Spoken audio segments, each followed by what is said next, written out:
कामधंदे केले असते घरातले तर मला एवढा त्रास झाला नसता.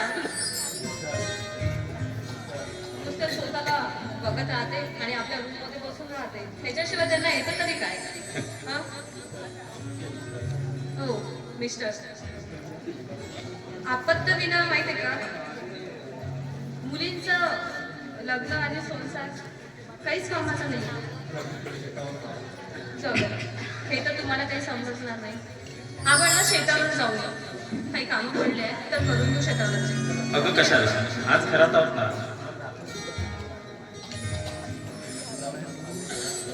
माझी शेतावर जायची खूप इच्छा आहे. नाही, आज शेतावर आपण जायचं नाही. का बरं? आपण इथंच राहू. आता मी ऑफिस मधून आलोय ना, तर आपण घरी बसून गप्पा करायच्या, गोष्टी करायच्या आणि आपण निवांत एकमेकांवर प्रेम करायचं. हे दीपा, तू जेव्हा माझ्यासोबत असतेस तेव्हा फक्त तुझा आणि तुझा चेहरा फक्त माझ्या नजरेसमोर. बघा हा तुझा हसरा चेहरा पाहिला की माझ्या नयनात फक्त तुझे चित्र मला सांग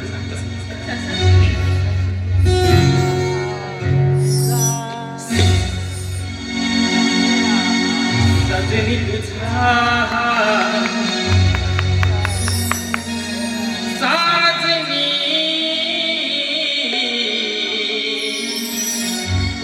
बेभान झालो गमी.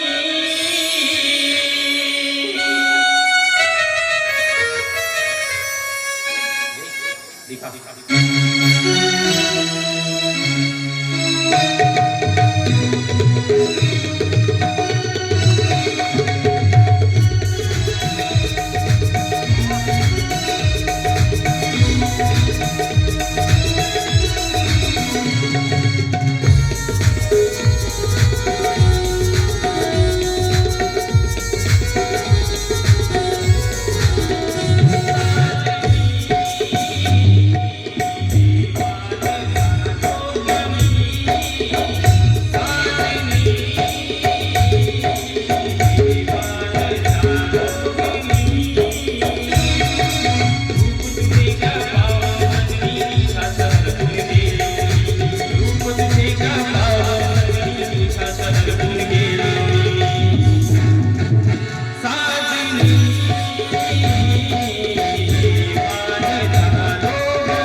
माझी होना सुंदराणी साजनी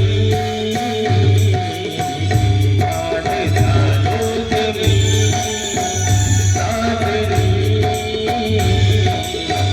मान झालो गमी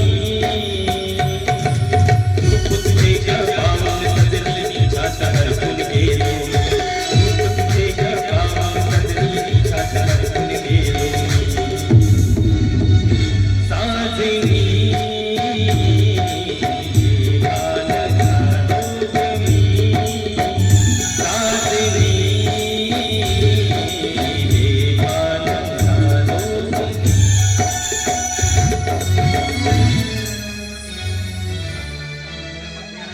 हो चला तुम्ही आंघोळ करून घ्या. बरं बरं.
होय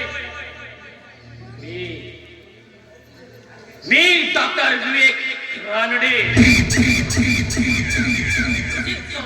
स्त्रीरोग तज्ञ पण तुला दचकायला काय झालं? तू इथे कसा काय काम आहे कशाला आलाय आता 5 वर्षापासून तुझा शोध घेत आहे मी आणि शेवटी शोधनात यशस्वी झालोच आणि राहिलं उत्तर तुझ्या प्रश्नाचं की मी इथं कशाला आलोय यायला आलोय यायला? कोणाला मला नाही अगं 5 वर्ष आधी तुला माझ्यापासून जी मुलगी झाली होती ना तिला न्यायला आलो मी कोण मुलगी कुणाची मुलगी मला काही नाही आठवत आहे अगं पण मला तर आठवतेस ना की मलाही विसरलीस बघा डॉक्टर माझ्या शब्दकोशात शब्दांचा अंत झाला आहे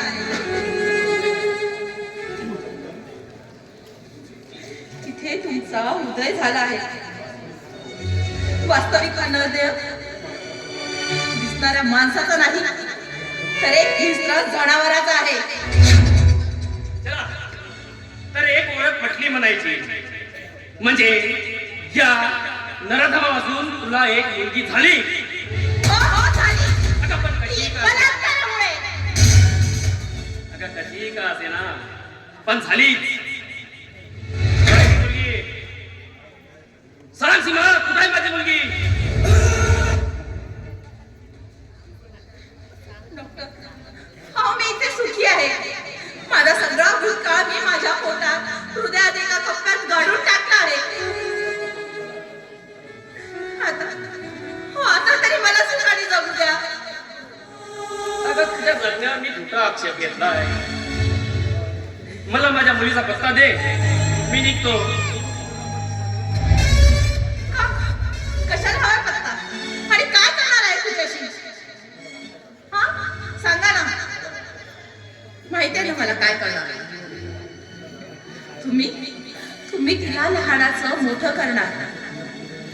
तिच्यात माझी प्रतिमा बघणार आणि एक दिवस डोक्यात तो वासनेचा किडा गेला म्हणजे म्हणजे तिला तुम्ही उद्ध्वस्त करणार.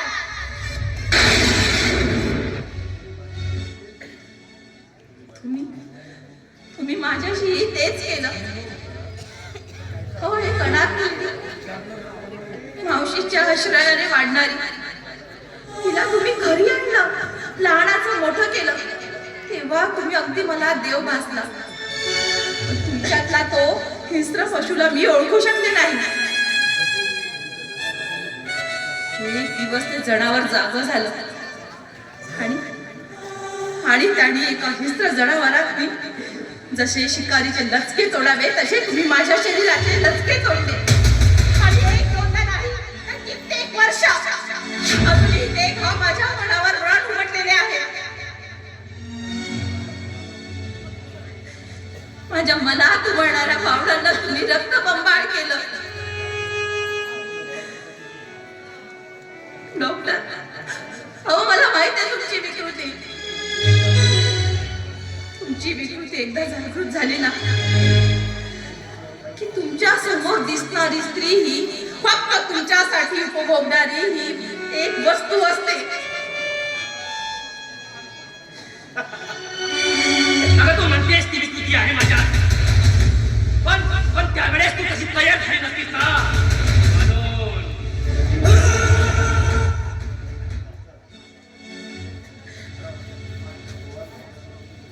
हो डॉक्टर, हो झाडावरच्या कळीला हळूवार गोंजारलं ना तरी ती फुलू शकते. पण तुम्ही तिला झटके देऊन तिच्या पाकळ्यांचा नाश करता.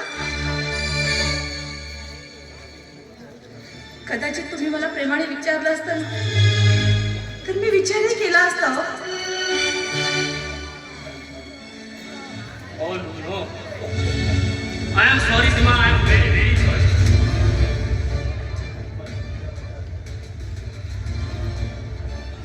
डॉक्टर, जखमा या शरीरावर नाही तर माझ्या मनावर झालेले आहे. आणि तुमच्या या सॉरी शब्दांनी माझ्या मनावरच्या जखमा या कधीही भरणार नाही. आणि आता तुम्ही निघू शकता. अगं मी तर राहायला आलोच कुठं, मला जायचंच आहे. पण माझ्या मुलीचा पत्ता घेतल्याशिवाय ना. सांग कुठे माझी मुलगी. मगापासून तुझा हा मोन माझ्यासाठी घाटक ठरणारा दिसतोय.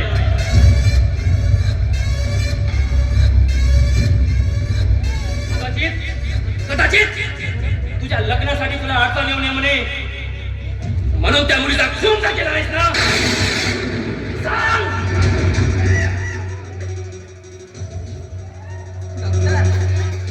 माझ्या घरामध्ये आवाज नकोय तुमचा. हळू बोलायचं, कळलं?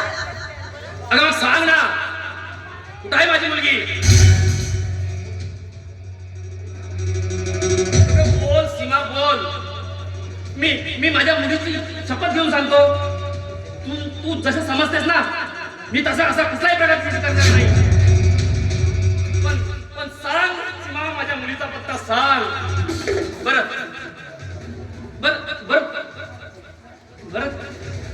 तू तिला दत्तक दिलं नाहीस ना.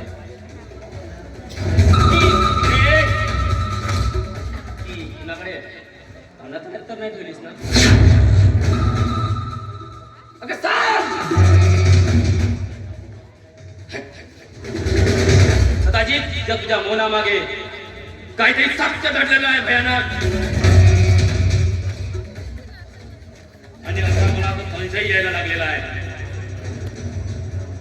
सीमा माझ्या विकृतीचा किडा मस्तकात बनल्याबद्दल खरं काय ते सांगून नोकरी हो. नाहीतर या तुझ्या घरामध्ये थैमान घालायला कमी पडणार नाही. लक्षात घे.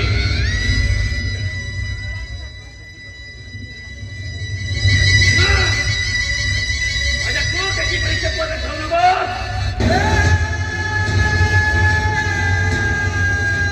माझ्या आता मस्तकात किडे हे उंचीचे किडे म्हणायला लागले, सीमा सांग लवकर.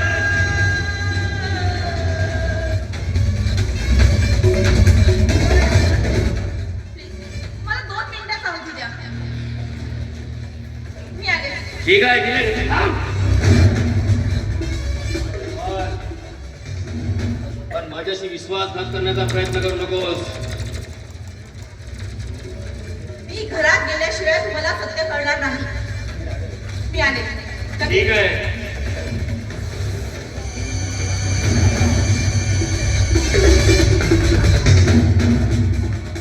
सीमा सीमा या घरासमाचा तुला तर खेळ माहितीच आहे.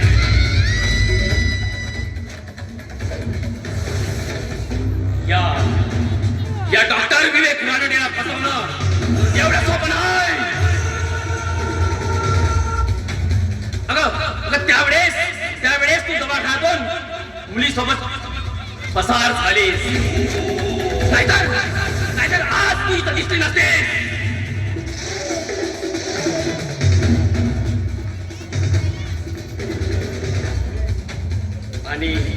आणि आता तुझ्या नरकांना मुक्ती नसते. समजलास?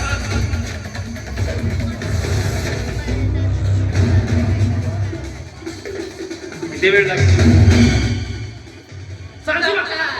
हे काय आहे सीमा? मला हा तिथं मला मुलीचा पत्ता सांगायला भाग पाडू नका. हे बघा, समोर यायचा प्रयत्न केला ना सीमा तर तू पुरा मी स्वतःला काय करून घेईन. माझ्यासोबत तुमच्या मुलीचा पत्ताही कायमचा नष्ट होईल. निघा सीमा निघा म्हटलं ना. सीमा थांब. निघा.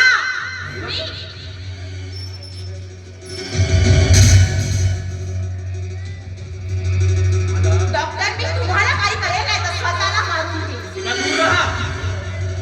तुम्ही निघा. जाऊ शकता तुम्ही. सीमा सीमा तू या खेळाला बसलायस. पण लक्षात ठेव, मी मुलीचा पत्ता घेण्यासाठी पुन्हा वापस येणार आणि हर प्रयत्नाला ते तुझ्याकडून मी बदलून घेणार. आणि मी जिवंत असेपर्यंत तुम्हाला हे बदलून घेता येणार नाही. अगं सीमा, मी मेलो असतो तुझी सुटका. नाहीतर जिवंतपणे तुझ्या खैर नहीं है खून गाड़ मालूम. और एक बात, मेरा पानी उतरता देख, मेरे किनारे पे घर मत बसा लेना. मेरा पानी उतरता देख, मेरे किनारे पे घर मत बसा लेना. समंदर हूं, लौट कर वापस आऊंगा. ये तुम्ही